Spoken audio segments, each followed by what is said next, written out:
ಒಂದೊಮ್ಮೆ ಒಂದು ಹಳ್ಳಿ ಇತ್ತು. ಆ ಹಳ್ಳಿಯಲ್ಲಿ ರಾಜು ಎಂಬ ಹುಚ್ಚು ಕುತೂಹಲದ ಮಗನು ತನ್ನ ಅಪ್ಪ, ಅಮ್ಮ ಮತ್ತು ತಂಗಿಯೊಂದಿಗೆ ಇದ್ದನು. ದಿನವೂ ಟಿವಿ ನೋಡೋದು, ಆಟವಾಡೋದು ಇದುವರೆಗೆ ಮಾತ್ರ. ಒಂದು ದಿನ ಅಪ್ಪನು ರಾಜುವನ್ನು ಕರೆಯುತ್ತಾನೆ. ನೋಡು ರಾಜು, ಈ ವಾರಾಂತ್ಯಕ್ಕೆ ನಮ್ಮ ಹಳ್ಳಿ ಜಾತ್ರೆ ಇದೆ. ನಾವೆಲ್ಲ ಸೇರಿ ಹೊಲದಲ್ಲಿ ಕೆಲಸ ಮಾಡಿ ಜಾತ್ರೆಗೆ ಹೋಗೋಣ ಅಂದಿದ್ದೀವಿ. ರಾಜು: ಆದ್ರೆ ಅಪ್ಪ, ಕೆಲ್ಸ ಬೋರಿಂಗು, ಟಿವಿ ನೋಡದೇ ಚೆನ್ನಾಗಿರುತ್ತೆ. ಅಪ್ಪನಿಗೆ ಅದನ್ನು ಕೇಳಿ ನಗು ಬರುತ್ತದೆ. ಅವರು ಎಂದೋ ನಿಶ್ಚಯಿಸುತ್ತಾರೆ, ಈ ಮಗು ಸಾಕಷ್ಟು ಅನುಭವ ಬಾಳಲೇ ಇಲ್ಲ.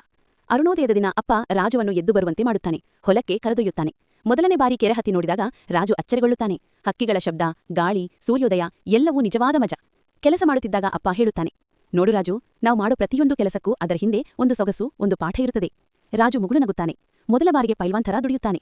ಆಗಲೇ ಅವನ ತಂಗಿ ಬಂತು. ಅವಳ ಕೈಯಲ್ಲಿ ಬಟ್ಟೆ, ತಾಯಿ ಬಡಿದ ಬೇಳೆಬಾತ್. ತಾಯಿ ಹಿಂದಿನಿಂದ ನಗುತ್ತಾ ಬರುವುದು. ಇಡೀ ಕುಟುಂಬ ಒಂದಾಗಿ ಹೊಲದಲ್ಲಿ ಊಟ ಮಾಡುತ್ತದೆ. ಸಂಜೆ ವೇಳೆಗೆ ಎಲ್ಲರೂ ಜಾತ್ರೆಗೆ ಹೋಗುತ್ತಾರೆ. ಆಟ, ರಂಗೋಲಿ, ಹಾಸ್ಯ, ಮೋಜು. ಅಲ್ಲಿಂದ ಮನೆಗೆ ಹಿಂತಿರುಗುವಾಗ ರಾಜು ಅಪ್ಪನ ಕೈ ಹಿಡಿದು ಕೇಳುತ್ತಾನೆ, ಅಪ್ಪ, ಇನ್ನು ಮುಂದೆ ನೀನು ಹೇಳೋ ಕೆಲಸ ಹೌದಪ್ಪ ಎಂದು ಕೇಳದೆ ಮಾಡ್ತೀನಿ, ಏಕೆಂದ್ರೆ ಅದು ಟಿವಿಗಿಂತ ದೊಡ್ಡ ಎಂಟರ್ಟೈನ್ಮೆಂಟ್. ಅಪ್ಪ ನಗುತ್ತಾನೆ. ತಾಯಿ ನಕ್ಕು ಹೇಳುತ್ತಾಳೆ,